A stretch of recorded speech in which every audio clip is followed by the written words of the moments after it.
So, eto mga lods, napansin ko lang si nanay kanina na naligo kami dyan sa may, ano na yan, yan sa may ilog na yan. So, nung nakita ko siya nagtalon doon, galing sa may taas, ayan nandun kanina. So, hindi mo sukat akalain na 74 years old na ito, si nanay. 74. Yan, 74 years old na. Pero, kayang-kayang pang sumisid dito sa napakalalim na, ano, yan yung ilog. So, sa Estrella Falls kami ngayon mga lods. So, ngayon kasama ko si nanay. Ayan. So, gusto ko lang tanungin. Ayan, nag-ano po siya sa vlog. So, gusto ko lang tanungin si nanay mga lods kung ano yung sekreto ng pagiging healthy pa rin kahit 74 years old. So, nay, ano yung pinaka-sekreto ng Mga gulay. gulay? Gulay lang ang kinain namin.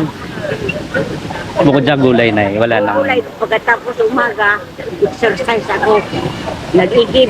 Yung balde na dalawa, yan ang pag-gilig. Yung balde na maliliit Oo, kaya ay yung ginagamit niya. Kabila-kabila, gilig ko. So, isa sa mga sikreto ni nanay daw ay gulay, Gulay. isda. Tama ba? Oo, gulay, May isda. isda. So, bira lang yung... Pero ang problema, ang tubig talaga.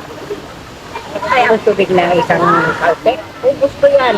So, isa sa mga sikreto mga lods para maging healthy lagi. Siyempre, tubig po. So, tubig talaga yung baon ng katawan natin. So, ito si nanay. Sobrang lakas pa. So, sabi ng anak niya na naglalakad daw po kayo ng 3 kilometers o 2? Oo, lakad pa, pauwi. So, balikan po yun. Yung ginagawa niyang exercise, lakad po ng 3 kilometers, balikan po sa papuntang bahay nila. So, yun talaga yung sekreto. So, ngayon na baka pwedeng sampulan mo kami kung kaya mong sumisid yan sa Malalim. malalim. Ay, Dito lang, dito na, sa may malapit sa lubid. Ayun o. Ayun sa may lubid lang. Oo, para at least ano.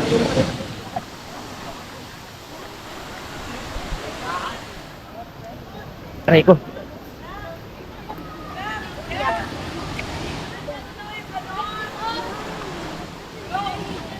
Eto mga lods, subukan natin.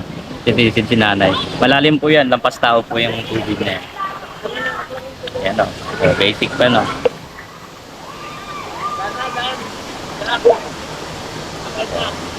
Ay! Lapit.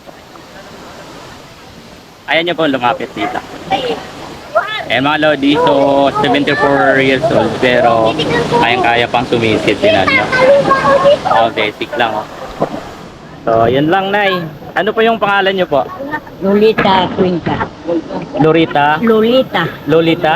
Oh, Cuenca. Cuenca. Lolita Cuenca, mga lods, 74 years old. From, saan po? Taga saan po kayo, nay? 81, taga Paradahan. Paradahan. Apapurawan, Paradahan. Aborlan. Oh, Borlan. So, Aborlan, Palawan, mga lods. Apurawan, tama? Yan. So, yan lang po. Maraming salamat, nay, sa sige. pag-ano po. Thank you po. Oh, thank you. Salamat.